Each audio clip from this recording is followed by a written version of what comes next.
The easiest way to explain the basics of merger arbitrage is to look at an actual merger that happened in 2013. I've simplified the share price to make the explanation more straightforward. Heinz Ketchup is trading along at $50 per share for some time, and all of a sudden we wake up and read in the Wall Street Journal, surprise, Warren Buffett has made a bid to buy all the shares of Heinz Ketchup for $100 a share. The shares open the next day at $95 because the market has priced in that they will get $100 for the shares when the deal closes. The original owners of Heinz Ketchup are very excited because their $50 stock has gone up 90% to $95. So they don't want to hang around for the last $5 in case something goes wrong with the deal, which would put their entire gain in jeopardy. So tons of holders are really happy and sell at $95 to a special group of investors called merger arbitrage investors. These are investors who look to buy the stock at $95 and collect $100 when the deal closes.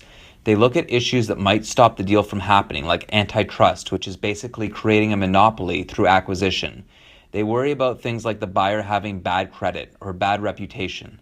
Since Warren Buffett has a great reputation and lots of cash, and this deal didn't give Buffett a bigger percentage of the ketchup industry than Heinz already had, the arbitrageurs are quite certain the deal will close.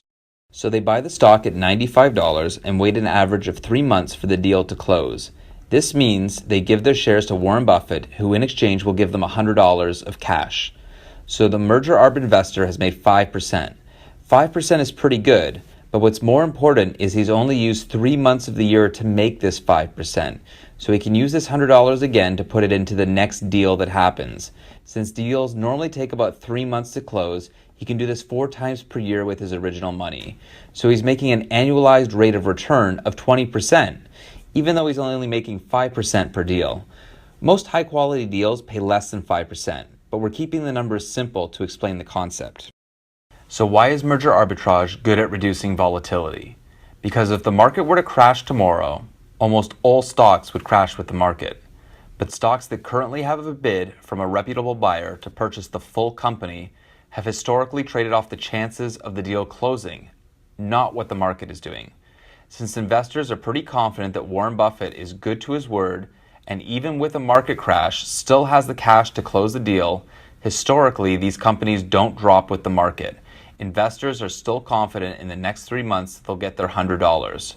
So with merger arbitrage, you're able to add a strategy to the portfolio that can generate a nice rate of return, but doesn't historically go down when other things in your portfolio do, which we hope will create stability. Now you might say, well, what if the deal breaks?